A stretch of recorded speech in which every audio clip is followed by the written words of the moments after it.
चित्रकेतु को पार्वती जी का शाप।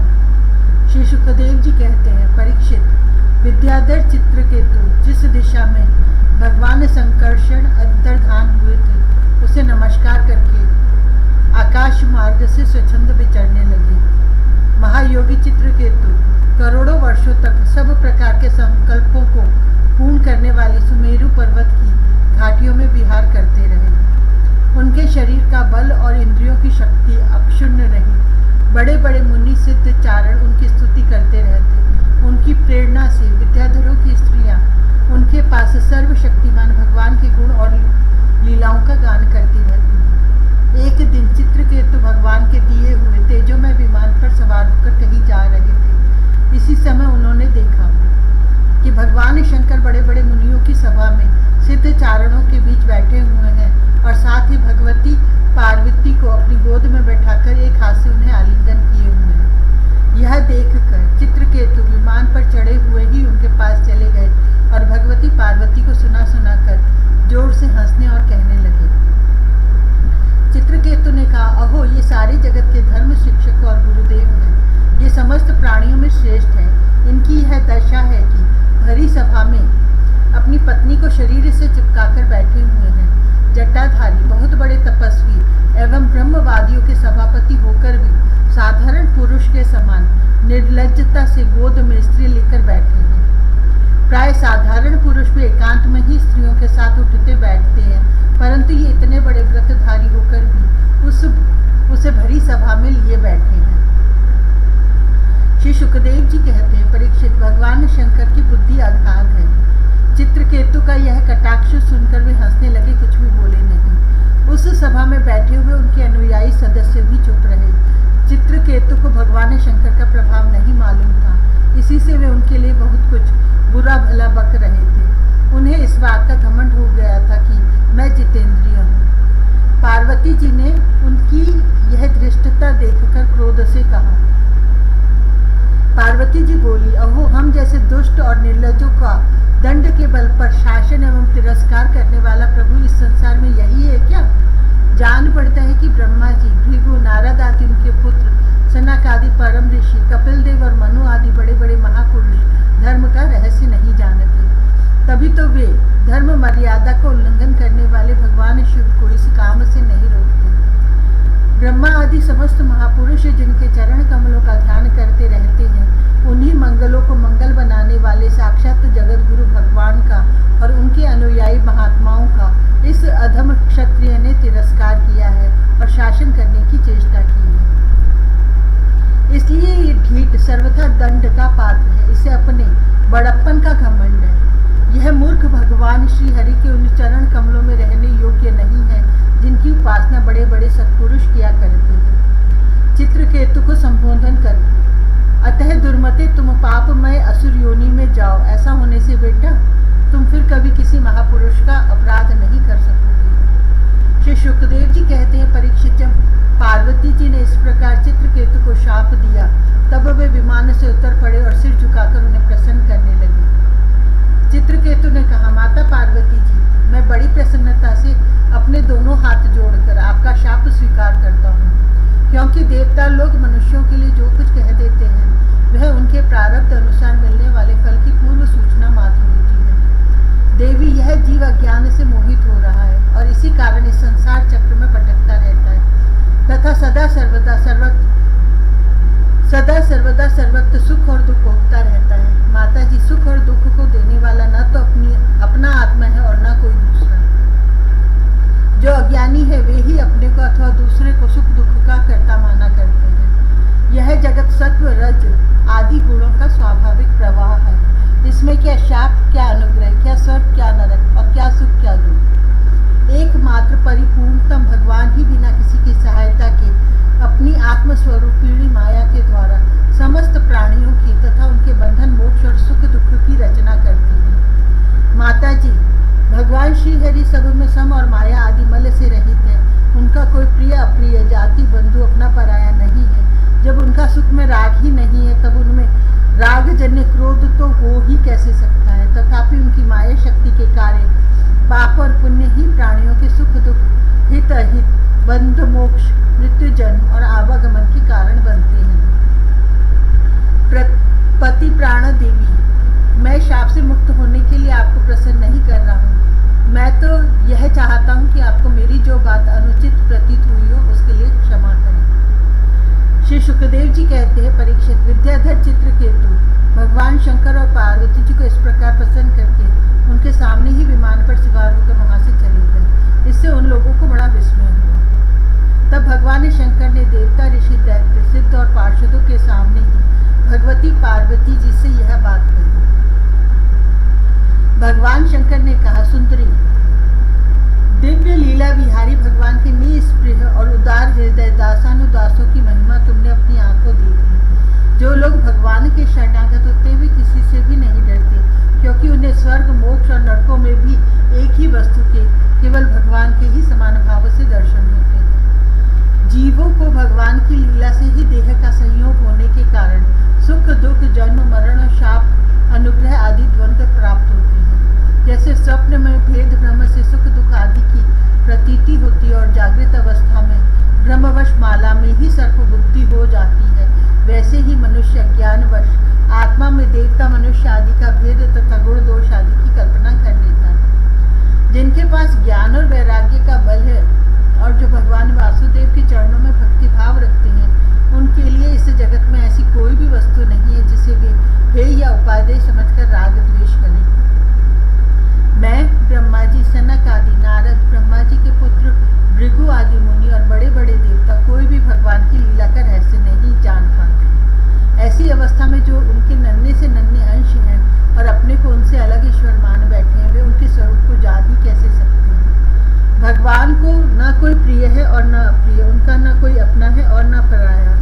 वे सभी प्राणियों के आत्मा है, इसीलिए सभी प्राणियों के प्रियतम है। प्रिय, यह परम भाग्यवान चित्रकेतु उन्हीं का प्रिय अनुचर, शांत एवं समदर्शी है और मैं भी भगवान श्री हरि का ही प्रिय हूँ। इसलिए तुम्हें भगवान के प्यारे भक्त, शांत आत्मा पुरुषों के संबंध में किसी प्रकार का आश्चर्य नहीं करना चाहिए। श्री शुकदेव जी कहते हैं, परीक्षित, भगवान शंकर का यह भाषण सुनकर भगवती पार्वती की चित्तवृत्ति शांत हो गई और उनका विस्मय जाता रहा।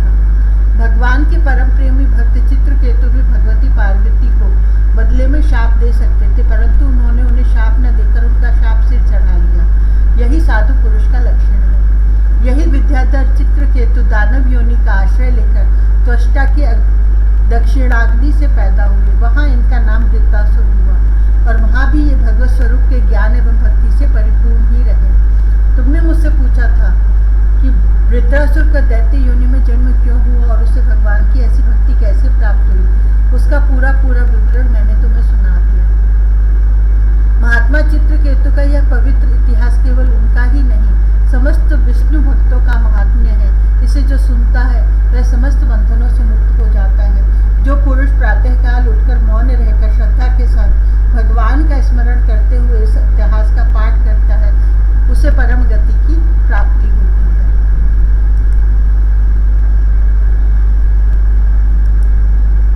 18वां अध्याय, अदिति और दिति की संतानों की तथा मरुदगण की उत्पत्ति का वर्णन। श्री शुकदेव जी कहते हैं, परीक्षित, सविता की पत्नी कृष्णि के गर्भ से 8 संतानें हुई। सावित्री, व्याहृति, त्रयी, अग्निहोत्र, परशु, सोम, चातुर्मास्य और पंचमहायज्ञ। भग की पत्नी सिद्धि ने महिमा, विभु और प्रभु ये 3 पुत्र और आशीष नाम की कन्या उत्पन्न की। यह कन्या बड़ी सुंदरी और सदाचारिणी थी। धाता की 4 पत्नियां थी, कुहू, सिरिवाली, राका और अनुमति। उनसे क्रमशः साय, दर्श, प्रातः और पूर्णमासी 4 पुत्र हुए। धाता के छोटे भाई का नाम था विधाता, उनकी पत्नी प्रिया थी। उससे पुरुष्य नाम के 5 अग्नियों की उत्पत्ति हुई। वरुण जी की पत्नी का नाम चर्षणी था, उससे भृगु जी ने पुनः जन्म ग्रहण किया। वे ब्रह्मा जी के पुत्र थे। महायोगी वाल्मीकि जी भी वरुण के पुत्र थे। वाल्मीकि से पैदा होने के कारण ही उनका नाम वाल्मीकि पड़ गया था। उर्वशी को देखकर मित्र और वरुण दोनों का वीर्य स्खलित हो गया था। उसे उन लोगों ने घड़े में रख दिया। इसी से मुनिवर अगस्त्य और वशिष्ठ जी का जन्म हुआ। मित्र की पत्नी थी रेवती। उसके 3 पुत्र हुए, उत्सर्ग, अरिष्ट और तुप्पल। प्रिय परीक्षित, देवराज इंद्र की पत्नी थी पुलोम नंदिनी, शची। उनसे हमने सुना है उन्होंने 3 पुत्र उत्पन्न किए, जयंत, ऋषभ और मेढ़वा। स्वयं भगवान विष्णु ही बलि पर अनुग्रह करने और इंद्र का राज्य लौटाने के लिए माया से वामन उपेंद्र के रूप में अवतीर्ण हुए थे। उन्होंने 3 पग पृथ्वी मांगकर तीनों लोक नाप लिए थे। उनकी पत्नी का नाम था कीर्ति। उससे बृहच्छलोक नाम का पुत्र हुआ। उसके सौभग आदि कई संतानें हुई। कश्यप नंदन भगवान वामन ने माता अदिति के गर्भ से क्यों जन्म लिया और इस अवतार में उन्होंने कौन से गुण, लीलाएं और पराक्रम प्रकट किए, इसका वर्णन मैं आगे 8वें स्कंद में करूंगा। प्रिय परीक्षित, अब मैं कश्यप जी की दूसरी पत्नी दिति से उत्पन्न होने वाले उस संतान परंपरा का वर्णन सुनाता हूँ, जिसमें भगवान के प्यारे भक्त श्री प्रहलाद जी और बलि का जन्म हुआ। दिति के दैत्य और दानवों के वंदनीय 2 ही पुत्र हुए, हिरण्यकशिपु और हिरण्याक्ष। इनकी संक्षिप्त कथा मैं तुम्हें 30वें स्कंद में सुना चुका हूँ। हिरण्यकशिपु की पत्नी दानवी कयादु थी। उसके पिता जंभ ने उसका विवाह हिरण्यकशिपु से कर दिया था। कयादु के 4 पुत्र हुए, संलाद, अनुल्लाद, ह्लाद और प्रहलाद।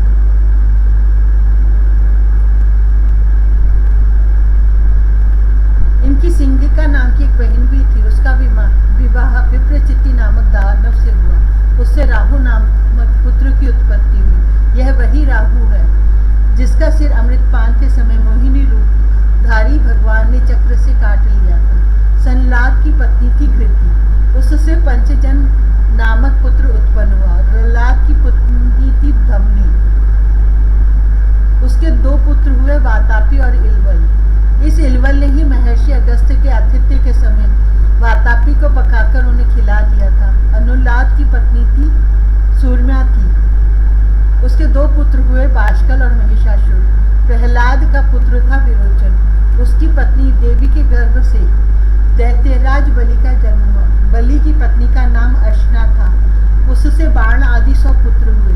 दैत्यराज बलि की महिमा गान करने योग्य है। उसे मैं आगे 8वें स्कंद में सुनाऊंगा। बलि का पुत्र बाणासुर भगवान शंकर की आराधना करके उनके गणों का मुखिया बन गया। आज भी भगवान शंकर उसके नगर की रक्षा करने के लिए उसके पास ही रहते हैं। दिति के हिरण्यकशिपु और हिरण्याक्ष के अतिरिक्त 49 पुत्र और थे। उन्हें मरुदगण कहते हैं। वे सब निसंतान रहे। देवराज इंद्र ने उन्हें अपने ही समान देवता बना लिया। राजा परीक्षित ने पूछा, भगवान मरुदगण ने ऐसा कौन सा सत्कर्म किया था जिसके कारण वे अपने जन्मजात सुरोचित भाव को छोड़ सके और देवराज इंद्र के द्वारा देवता बना लिए गए। ब्रह्मन, मेरे साथ यहाँ की सभी ऋषि मंडली यह बात जानने के लिए अत्यंत उत्सुक हो रही है। अतः आप कृपा करके विस्तार से यह रहस्य बतलाइए। सूत जी कहते हैं, शौनक जी, राजा परीक्षित का प्रश्न थोड़े शब्दों में बड़ा सारगर्भित था। उन्होंने बड़े आदर से पूछा भी था, इसलिए सर्वज्ञ श्री सुखदेव जी महाराज ने बड़े ही प्रसन्न चित्त से उनका अभिनंदन करके यूं कहा। श्री सुखदेव जी कहने लगे, परीक्षित, भगवान विष्णु ने इंद्र का पक्ष लेकर दिति के दोनों पुत्र हिरण्यकशिपु और हिरण्याक्ष को मार डाला। अतः दिति शोक की आग से उद्दीप्त क्रोध से जलकर इस प्रकार सोचने लगी, सचमुच इंद्र बड़ा विषय, क्रूर और निर्दयी है। राम राम, उसने अपने भाइयों को ही मरवा डाला। वह दिन कब होगा जब मैं भी उस पापी को मरवाकर आराम से सोऊंगी। लोग राजाओं के, देवताओं के शरीर को प्रभु कहकर पुकारते हैं, परंतु एक दिन वह कीड़ा, विष्ठा या राख का ढेर हो जाता है। इसके लिए जो दूसरे प्राणियों को सताता है उसे अपने सच्चे स्वार्थ या परमार्थ का पता नहीं है, क्योंकि इससे तो नरक में जाना पड़ेगा। मैं समझती हूँ कि इंद्र अपने शरीर को नित्य मानकर मतवाला हो रहा है। उसे अपने विनाश का पता ही नहीं है। अब मैं वह उपाय करूंगी जिससे मुझे ऐसा पुत्र प्राप्त हो जो इंद्र का घमंड चूर चूर कर दे। द्वितीय अपने मन में ऐसा विचार करके सेवा, शुश्रूषा, विनय, प्रेम और जितेंद्रियता आदि के द्वारा निरंतर अपने पतिदेव कश्यप जी को प्रसन्न रखने लगी। वह अपने पतिदेव के हृदय का एक एक भाव जानती रहती थी और परम प्रेम भाव, मनोहर एवं मधुर भाषण तथा मुस्कान भरी तिरछी चितवन से उनका मन अपनी ओर आकर्षित करती रहती थी। कश्यप जी महाराज बड़े विद्वान और विचारवान होने पर भी चतुर दिति की सेवा से मोहित हो गए और उन्होंने विवश होकर यह स्वीकार कर लिया कि मैं तुम्हारी इच्छा पूर्ण करूंगा। स्त्रियों के संबंध में यह कोई आश्चर्य की बात नहीं है। सृष्टि के प्रभात में ब्रह्मा जी ने देखा कि सभी जीव असंग हो रहे हैं। तब उन्होंने अपने आधे शरीर से स्त्रियों की रचना की और स्त्रियों ने पुरुष की मति अपनी ओर आकर्षित कर दी। हाँ तो भैया, मैं कह रहा था कि दिति ने भगवान कश्यप की बड़ी सेवा की। इससे वे उस पर बहुत ही प्रसन्न हुए। उन्होंने दिति का अभिनंदन करते हुए उससे मुस्कुराकर कहा, कश्यप जी ने कहा, अनिंद्य सुंदरी प्रिय, मैं तुम पर प्रसन्न हूँ। तुम्हारी जो इच्छा हो मुझसे मांगो। पति के प्रसन्न हो जाने पर पत्नी के लिए लोक या परलोक में कौन सी अभिष्ट वस्तु दुर्लभ है। शास्त्रों में यह बात स्पष्ट कही गई है कि पति ही स्त्रियों का परम आराध्य इष्ट देव है। प्रिय, लक्ष्मीपति भगवान वासुदेव ही समस्त प्राणियों के हृदय में विराजमान है। विभिन्न देवताओं के रूप में नाम और रूप के भेद से उन्हीं की कल्पना हुई है। सभी पुरुष चाहे किसी भी देवता की उपासना करें, उन्हीं की उपासना करते हैं। ठीक वैसे ही स्त्रियों के लिए भगवान ने पति का रूप धारण किया है। वे उनकी उसी रूप में पूजा करती हैं। इसलिए प्रिय, अपना कल्याण चाहने वाली पतिव्रता स्त्रियां अनन्य प्रेम भाव से अपने पति देव की ही पूजा करती हैं, क्योंकि पति देव ही उनके परम प्रियतम आत्मा और ईश्वर है। कल्याणी, तुमने बड़े प्रेम भाव से भक्ति से मेरी वैसी ही पूजा की है। अब मैं तुम्हारी सब अभिलाषाएं पूर्ण कर दूंगा। असतियों के जीवन में ऐसा होना अत्यंत दुर्लभ है। दिति ने कहा, ब्रह्मन, इंद्र ने विष्णु के हाथों मेरे 2 पुत्र मरवाकर मुझे नीलपूती बना दिया है। इसलिए यदि आप मुझे मुंह मांगा वर देना चाहते हैं तो कृपा करके एक ऐसा अमर पुत्र दीजिए जो इंद्र को मार डाले। परीक्षित, दिति की बात सुनकर कश्यप जी खिन्न होकर पछताने लगे। वे मन ही मन कहने लगे, हाय हाय, आज मेरे जीवन में बहुत बड़े अधर्म का अवसर आ गया। देखो तो सही, अब मैं इंद्रियों के विषयों में सुख मानने लगा हूँ। स्त्री रूपिणी माया ने मेरे चित्त को अपने वश में कर लिया है। हाय हाय, आज मैं कितनी दीनहीन अवस्था में हूँ। अवश्य ही अब मुझे नरक में गिरना पड़ेगा। इस स्त्री का कोई दोष नहीं है, क्योंकि इसने अपने जन्मजात स्वभाव का ही अनुसरण किया है। दोष मेरा है जो मैं अपनी इंद्रियों को अपने वश में न रख सका, अपने सच्चे स्वार्थ और परमार्थ को न समझ सका। मुझ मूढ़ को बार बार धिक्कार है। सच है, स्त्रियों के चरित्र को कौन जानता है। इनका मुंह तो ऐसा होता है जैसे शरद ऋतु का खिला हुआ कमल। बातें सुनने में ऐसी मीठी होती हैं मानो अमृत घोल रखा, परंतु हृदय वह तो इतना तीखा होता है कि मानो छुरे की पैनी धार। इसमें संदेह नहीं है कि स्त्रियां अपनी लालसाओं की कठपुतली होती हैं। सच पूछो तो वे किसी से प्यार नहीं करती। स्वार्थवश वे अपने पति, पुत्र और भाई तक को मार डालती है या मरवा डालती है। अब तो मैं कह चुका हूँ कि जो तुम मांगोगी दूंगा। मेरी बात झूठी नहीं होनी चाहिए, परंतु इंद्र भी वध करने योग्य नहीं है। अच्छा, अब इस विषय में मैं यह युक्ति करता हूँ। प्रिय परीक्षित, सर्वसमर्थ कश्यप जी ने इस प्रकार मन ही मन अपनी भर्त्सना करके दोनों बात बताने का उपाय सोचा और फिर तनिक रुष्ट होकर दिति से कहा। कश्यप जी बोले, कल्याणी, यदि तुम मेरे बतलाए हुए व्रत का 1 वर्ष तक विधि पूर्वक पालन करोगी तो तुम्हें इंद्र को मारने वाला पुत्र प्राप्त होगा। परंतु यदि किसी प्रकार नियमों में त्रुटि हो गई तो वह देवताओं का मित्र बन जाएगा। दिति ने कहा, ब्रह्मन, मैं उस व्रत का पालन करूंगी। आप बतलाइए कि मुझे क्या क्या करना चाहिए, कौन कौन से काम छोड़ देने चाहिए और कौन से काम ऐसे हैं जिनसे व्रत भंग नहीं होता। कश्यप जी ने उत्तर दिया, प्रिय, इस व्रत में किसी भी प्राणी को मन, वाणी या क्रिया के द्वारा सताए नहीं, किसी को शाप या गाली न दे, झूठ न बोले, शरीर के नख और रोए न काटे और किसी भी अशुभ वस्तु का स्पर्श न करे, जल में घुसकर स्नान न करे, क्रोध न करे, दुर्जनों से बातचीत न करे, बिना धुला वस्त्र न पहने और किसी की पहनी हुई माला न पहने, झूठा न खाए, भद्रकाली का प्रसाद या मांस युक्त अन्न का भोजन न करे, शूद्र का लाया हुआ और रजस्वला का देखा हुआ अन्न भी न खाएं और अंजलि से जल पान न करें, झूठे मुंह, बिना आचमन किए, संध्या के समय बाल खोले हुए, बिना श्रृंगार के, वाणी का संयम किए बिना और बिना चंतर ओढ़े घर से बाहर न निकले, बिना पैर धोए, अपवित्र अवस्था में गीले पांवों से उत्तर या पश्चिम सिर पर करके दूसरे के साथ नग्न अवस्था में अथवा सुबह शाम सोना नहीं चाहिए। इस प्रकार इन निषिद्ध कर्मों का त्याग करके सर्वदा पवित्र रहें, धुला वस्त्र धारण करें और सभी सौभाग्य के चिन्हों से सुसज्जित रहें। प्रातः काल करलेवा करने के पहले ही गाय, ब्राह्मण, लक्ष्मी जी और भगवान नारायण की पूजा करें। इसके बाद पुष्पमाला, चंदन आदि सुगंध द्रव्य, नैवेद्य और आभूषण आदि से सुहागिनी स्त्रियों की पूजा करें तथा पति की पूजा करके उसकी सेवा में संलग्न रहें और यह भावना करती रहें कि पति का तेज मेरी कोख में स्थित है। प्रिय, इस व्रत का नाम पुंसवन है। यदि 1 वर्ष तक तुम इसे बिना किसी त्रुटि के पालन कर सकोगी तो तुम्हारी कोख से इंद्रघाती पुत्र उत्पन्न होगा। परीक्षित, दिति बड़ी मनस्विनी और दृढ़ निश्चय वाली थी। उसने बहुत ठीक कहकर उनकी आज्ञा स्वीकार कर ली। अब दिति अपनी कोख में भगवान कश्यप का वीर्य और जीवन में उनका बतलाया हुआ व्रत धारण करके अनायास ही नियमों का पालन करने लगी। प्रिय परीक्षित, देवराज इंद्र अपनी मौसी दिति का अभिप्राय जान बड़ी बुद्धिमानी से अपना वेश बदलकर दिति के आश्रम पर आए और उसकी सेवा करने लगे। वे दिति के लिए प्रतिदिन समय समय पर वन से फूल, फल, कंद, मूल, समिधा, कुश, पत्ते, दूब, मिट्टी और जल लाकर उसकी सेवा में समर्पित करते। राजन, जिस प्रकार बहेलिया हरिण को मारने के लिए हरिण की सी सूरत बनाकर उसके पास जाता है, वैसे ही देवराज इंद्र भी कपट वेश धारण करके व्रत पारायण दिति के व्रत पालन की त्रुटि पकड़ने के लिए उसकी सेवा करने लगे। सर्वदा पैनी दृष्टि रखने पर भी उन्हें उसके व्रत में किसी प्रकार की त्रुटि न मिली और वे पूर्ववत उसकी सेवा टहल में लगे रहे। अब तो इंद्र को बड़ी चिंता हुई। वे सोचने लगे, मैं ऐसा कौन सा उपाय करूं जिससे मेरा कल्याण हो। दिति व्रत के नियमों का पालन करते करते बहुत दुर्बल हो गई थी।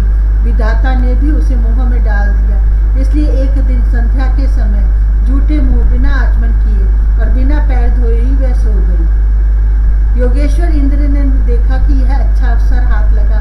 वे योग बल से झटपट सोई हुई दिति के गर्भ में प्रवेश कर गए। उन्होंने वहां जाकर सोने के समान चमकते हुए गर्भ के व्रज के द्वारा 7 टुकड़े कर दिए।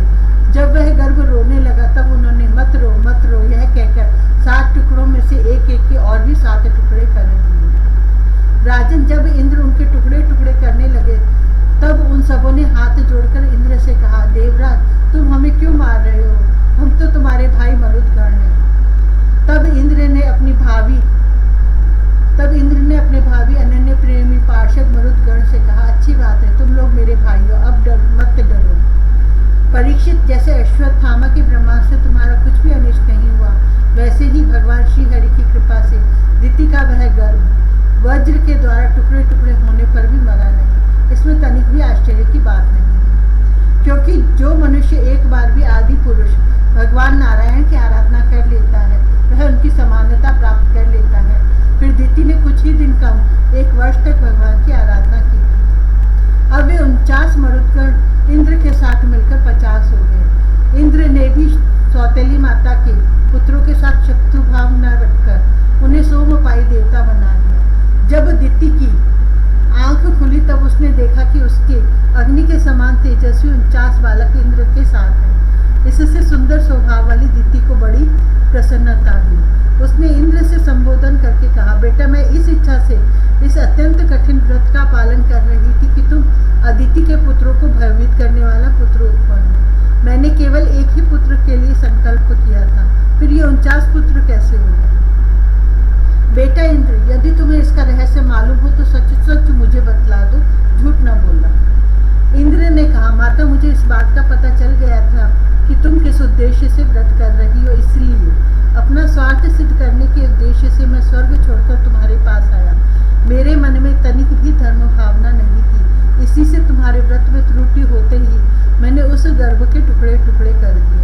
पहले मैंने उनके 7 टुकड़े किए थे, तब वे 7 टुकड़े 7 बालक बन गए। इसके बाद मैंने फिर एक के 7 टुकड़े कर दिए, तब भी वे न मरे बल्कि 49 हो गए। यह परम आश्चर्यमयी घटना देखकर मैंने ऐसा निश्चय किया कि परम पुरुष भगवान की उपासना की है कोई स्वाभाविक सिद्धि है। जो लोग निष्काम भाव से भगवान की आराधना करते हैं और दूसरी वस्तुओं की तो बात ही क्या, मोक्ष की भी इच्छा नहीं करते, वे ही अपने स्वार्थ और परमार्थ में निपुण हैं।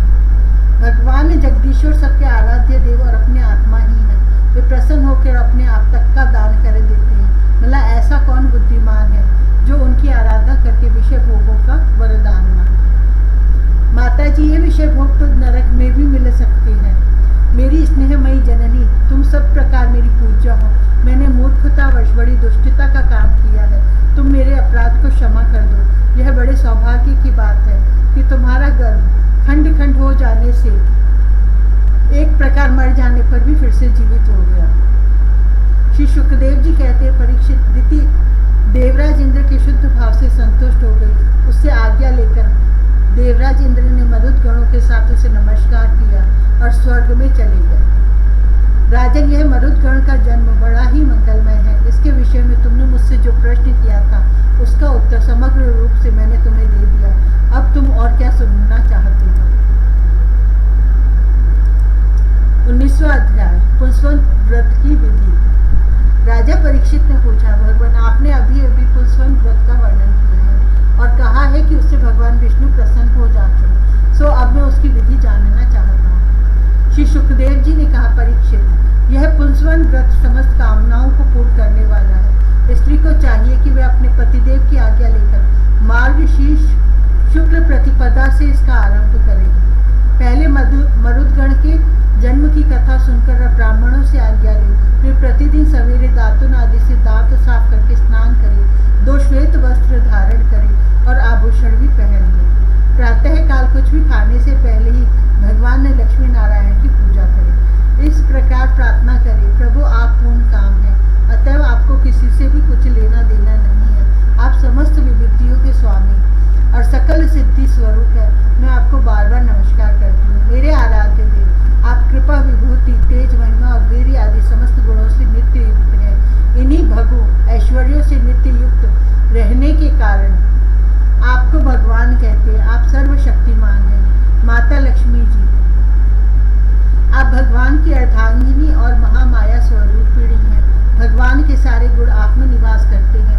महाभाग्यवती जगत माता, आप मुझ पर प्रसन्न हो। मैं आपको नमस्कार करती हूँ। परीक्षित, इस प्रकार स्तुति करके एकाग्र चित्त से ओम नमो भगवते महापुरुषाय महानुभावाय महाविभूतिपतिये सह महाविभूति भी फिर बलिमुपहरिणी हराणी ओंकार स्वरूप महानुभाव समस्त महाविभूतियों के स्वामी भगवान पुरुषोत्तम का और उनकी महाविभूतियों को मैं नमस्कार करती हूँ और उन्हें पूजोपहार की सामग्री समर्पण करती हूँ। इस मंत्र के द्वारा प्रतिदिन स्थिर चित्त से विष्णु भगवान का आवाहन, अर्घ्य, पाद्य, आचमन, स्नान, वस्त्र, यज्ञोपवीत, आभूषण, गंध, पुष्प, धूप, दीप और नैवेद्य आदि निवेदन करके पूजन करें।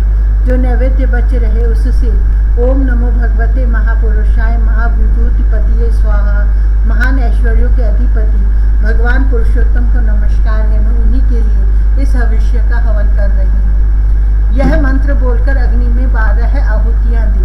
परीक्षित, जो सब प्रकार की संपत्तियों को प्राप्त करना चाहता हो उसे चाहिए कि प्रतिदिन भक्ति भाव से भगवान लक्ष्मी नारायण की पूजा करें, क्योंकि वे ही दोनों समस्त अभिलाषाओं के पूर्ण करने वाले एवं श्रेष्ठ वरदानी हैं। इसके बाद भक्ति भाव से भरकर बड़ी नम्रता से भगवान को साष्टांग दंडवत करें। 10 बार पूर्वोक्त मंत्र का जप करें और फिर इस स्तोत्र का पाठ करें। हे लक्ष्मी नारायण, आप दोनों सर्वव्यापक और संपूर्ण चराचर जगत के अंतिम कारण हैं। आपका और कोई कारण नहीं है। भगवत माता लक्ष्मी जी आपकी माया शक्ति है। ये ही स्वयं अव्यक्त प्रकृति भी है। इनका पार पाना अत्यंत कठिन है। प्रभु, आप ही इन महामाया के अधीश्वर हैं और आप ही स्वयं परम पुरुष हैं। आप समस्त यज्ञ हैं और ये है यज्ञ क्रिया। आप फल के भोक्ता हैं और ये है उसको उत्पन्न करने वाली क्रिया। माता लक्ष्मी जी तीनों गुणों की अभिव्यक्ति हैं और आप उन्हें व्यक्त करने वाले और उनके भोक्ता हैं। आप समस्त प्राणियों के आत्मा हैं और लक्ष्मी जी शरीर, इंद्रिय और अंतःकरण हैं। माता लक्ष्मी जी नाम एवं रूप है और आप नाम रूप दोनों के प्रकाशक तथा आधार हैं। प्रभु, आपकी कीर्ति पवित्र है। आप दोनों ही त्रिलोकी के वरदानी परमेश्वर हैं। अतः मेरी बड़ी बड़ी आशा अभिलाषाएं आपकी कृपा से पूर्ण हैं। परीक्षित, इस प्रकार परम वरदानी भगवान लक्ष्मी नारायण की स्तुति करके वहां से नैवेद्य हटा दें और आचमन करके पूजा करें। तदंतर भक्ति भाव भरित हृदय से भगवान की स्तुति करें और यज्ञावशेष को सूंघ कर फिर भगवान की पूजा करें। भगवान की पूजा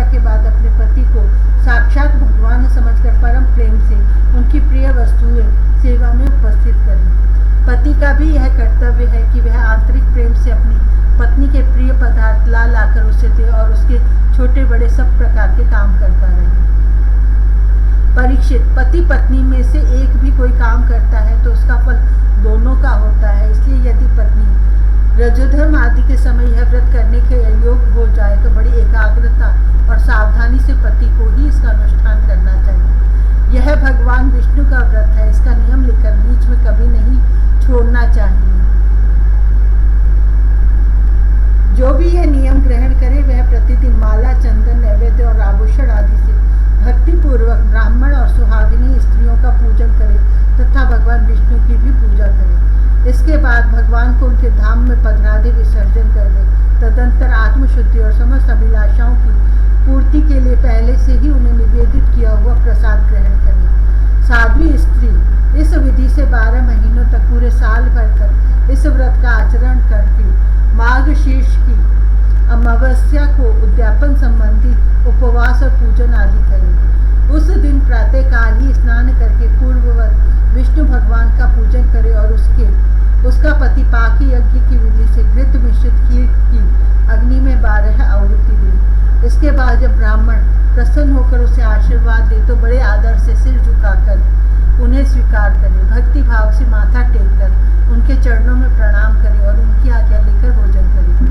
पहले आचार्य को भोजन कराए, फिर मौन होकर भाई बंधु के साथ स्वयं भोजन करे। इसके बाद हवन से बची हुई घृत मिश्रित खीर अपनी पत्नी को दे। वह प्रसाद स्त्री को सत्पुत्र और सौभाग्य दान करने वाला होता है। परीक्षित, भगवान के इस पुंसवन व्रत का जो मनुष्य विधि पूर्वक अनुष्ठान करता है उसे यही उसकी मनचाही वस्तुएं मिल जाती हैं। जो स्त्री इस व्रत का पालन करके सौभाग्य, संपत्ति, संतान, यश और गृह प्राप्त करती है तथा उसका पति चिरायु हो जाता है। इस व्रत का अनुष्ठान करने वाली कन्या समस्त शुभ लक्षणों से युक्त पति प्राप्त करती है और विधवा इस व्रत से निष्पाप होकर वैकुंठ में जाती है। जिसके बच्चे मर जाते हों वह स्त्री इसके प्रभाव से चिरायु पुत्र प्राप्त करती है। धनवती किंतु अभागिनी स्त्री को सौभाग्य प्राप्त होता है और कुरूपा को श्रेष्ठ रूप मिल जाता है। रोगी इस व्रत के प्रभाव से रोग मुक्त होकर बलिष्ठ शरीर और श्रेष्ठ इंद्रिय शक्ति प्राप्त कर लेता है। जो मनुष्य मांगलिक श्राद्ध कर्मों में इसका पाठ करता है उसके पितर और देवता अनंत तृप्ति लाभ करते हैं। वे संतुष्ट होकर हवन के समाप्त होने पर व्रती की समस्त इच्छाएं पूर्ण कर देते हैं। ये सब तो संतुष्ट होते ही हैं। समस्त यज्ञों के एकमात्र भोक्ता भगवान श्री लक्ष्मी नारायण भी संतुष्ट हो जाते हैं और व्रती की समस्त अभिलाषाएं पूर्ण कर देते हैं। परीक्षित, मैंने तुम्हें मरुदगण की आदरणीय और पुण्यप्रद जन्म कथा सुनाई, साथ ही दिति के श्रेष्ठ पुंसवन व्रत का वर्णन भी सुना दिया। इति षष्ठ स्कंद समाप्त। हरि ओम तत्सत।